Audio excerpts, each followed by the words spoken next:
Hello കൂട്ടുകാരെ, ഞാനിന്ന് വന്നേക്കുന്നത് നല്ലൊരു കരിമീൻ ഫ്രൈയുമായിട്ടാണ്. നിങ്ങൾക്കെല്ലാവർക്കും എൻ്റെ ചാനൽ ഇഷ്ടമാണോ? എന്ന് നമുക്ക് തുടങ്ങാം. ഞാനിന്ന് മീഡിയം സൈസിലെ 3 കരിമീൻ നന്നായിട്ട് ക്ലീൻ ചെയ്ത് വെച്ചിട്ടുണ്ട്. നമുക്ക് ഈ കരിമീനാണെങ്കിൽ നമുക്കൊന്ന് വറക്കാനായിട്ടുള്ള എല്ലാ കാര്യങ്ങളും എടുത്ത് ഒന്ന് മാരിനേറ്റ് ചെയ്ത് വയ്ക്കാം. ഞാനിപ്പോൾ ഇവിടോട്ട് ഇടുന്നത് വെളുത്തുള്ളി ഇവിടെ ഞാൻ 6 അല്ലി വെളുത്തുള്ളിയാണ് ചതച്ചതാണ് ഇതിലേക്കിടുന്നത്. പിന്നെ ഒരു മീഡിയം സൈസ് ഇഞ്ചി ചതച്ചത്,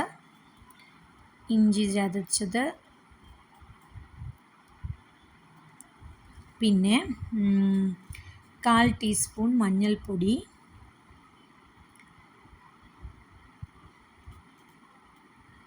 2.5 ടീസ്പൂൺ കശ്മീരി ചില്ലി പൗഡർ,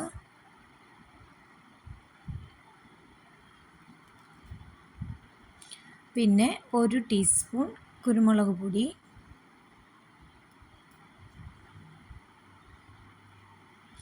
ഒരു ടീസ്പൂൺ കുരുമുളക് പൊടി, 1 ടീസ്പൂൺ 1.5 ടീസ്പൂൺ ഉപ്പ്, 1 ടീസ്പൂൺ കുരുമുളക് പൊടി, 1.5 ടീസ്പൂൺ ഉപ്പ്. ഇത് ചേർത്തിട്ട് നന്നായിട്ട് ആവശ്യത്തിന് വെളിച്ചെണ്ണയും കൂടി ഒഴിച്ച് നന്നായിട്ട് മാരിനേറ്റ് ചെയ്ത് വെക്കണം. നമ്മളിതിങ്ങനെ മാരിനേറ്റ് ചെയ്ത് വെക്കുമ്പോൾ അറ്റ്ലീസ്റ്റ് നമ്മളൊരു 1/2 hour എങ്കിലും നമ്മൾ ഇത് റെസ്റ്റ് ചെയ്യാനായിട്ട് വെക്കണം. അപ്പോഴാണ് ഇതിലേക്ക് നന്നായിട്ട് ഉപ്പും മുളകും ഒക്കെ നന്നായിട്ട് പിടിച്ച് നല്ല ഈ വെളുത്തുള്ളിയുടെയും ഈ ഇഞ്ചിയുടെയും എല്ലാ ഫ്ലേവറും എല്ലാം കൂടെ ചേർന്ന് നല്ലൊരു ടേസ്റ്റി ആവത്തുള്ളൂ. നമ്മളിപ്പം വെച്ച് ഇപ്പം തന്നെ വറുത്ത് കഴിഞ്ഞാൽ ആ ടേസ്റ്റ് നമുക്ക് കിട്ടത്തില്ല. അപ്പം ഞാൻ ഇതിലേക്ക് നന്നായിട്ട് വെളിച്ചെണ്ണയും കൂടി ഒഴിച്ചിട്ട് നന്നായിട്ടൊന്ന് ഇതിലേക്ക് തേച്ച് പിടിപ്പിക്കാൻ പോവുകയാണേ. നിങ്ങൾക്ക് എല്ലാവർക്കും കരിമീൻ ഇഷ്ടമാണോ? ഞങ്ങളുടെ കുട്ടനാട്ടുകാരുടെ ഒരു പ്രത്യേകമായിട്ടുള്ളൊരു വിഭവമാണ് കരിമീനും താറാവും. കരിമീനാണെങ്കിൽ നമുക്ക് വറക്കാം, കരിമീൻ പൊള്ളിച്ചത്, കരിമീൻ മപ്പാസ്, ഇതൊക്കെ ഞങ്ങളുടെ ഇവിടുത്തെ ഒരു സ്പെഷ്യൽ ഐറ്റംസാണ്. ഞങ്ങളുടെ ഗസ്റ്റൊക്കെ വരുമ്പോൾ പ്രധാനമായിട്ട് ഞങ്ങൾ ഉണ്ടാക്കുന്ന ഒരു ഐറ്റമായിരിക്കും കരിമീനും പിന്നെ വേറൊന്ന് താറാവും. അപ്പത്തിൻ്റെ കൂടെ താറാവ് മപ്പാസ് വയ്ക്കുന്നത് ഞങ്ങളുടെ ഇവിടുത്തെ ഫേവറേറ്റ് ഐറ്റമാണ്.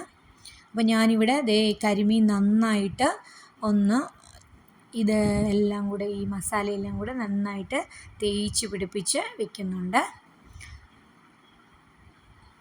പിന്നെ നിങ്ങൾക്ക് എല്ലാവർക്കും എൻ്റെ ചാനൽ ഇഷ്ടമാണെങ്കിൽ നിങ്ങൾ എൻ്റെ വീഡിയോസൊക്കെ കാണുകയും ലൈക്ക് ചെയ്യുകയും ഷെയർ ചെയ്യുകയും സബ്സ്ക്രൈബ് ചെയ്യുകയും ചെയ്യാനൊന്നും മറക്കരുത്. അങ്ങനെ ചെയ്യുമ്പോഴാണ് കൂടുതൽ വീഡിയോസ് ഇടാനുള്ള നമുക്ക് പ്രചോദനമാകുന്നത്.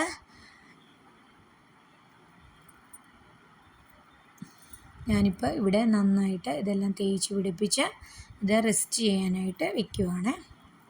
ഇത് ഞാൻ ഒരു മണിക്കൂറോളം റെസ്റ്റ് ചെയ്യാനായിട്ട് വെച്ചിരുന്നു. നമുക്കിത് തീ കത്തിച്ച് അടുപ്പിലേക്ക് ഒരു പാൻ നമുക്ക് വയ്ക്കാവുന്നതാണ്.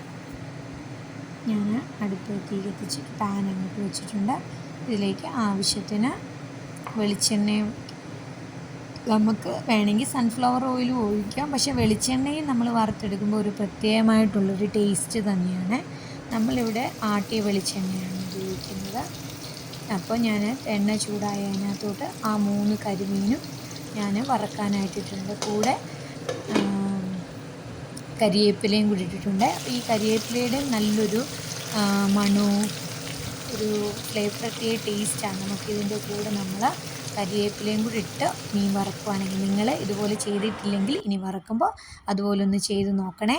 ഞാനിപ്പോൾ തിരിച്ചു മറിച്ചു വിട്ട് വറുത്തെടുത്തിട്ടുണ്ട്. അപ്പം നമ്മൾ ഇത് വറക്കുമ്പോൾ പ്രത്യേകമായിട്ട് ശ്രദ്ധിക്കേണ്ട കാര്യമെന്ന് പറഞ്ഞാൽ നമ്മൾ ഈ മീൻ ഒത്തിരി അങ്ങ് മൂത്ത് പോകാനായിട്ട് നിൽക്കരുത്. നമ്മൾ ഇങ്ങനെ മൂത്ത് വടി പോലായ യഥാർത്ഥത്തിലുള്ളൊരു ടേസ്റ്റ് നമുക്ക് അറിയാൻ പറ്റത്തില്ല.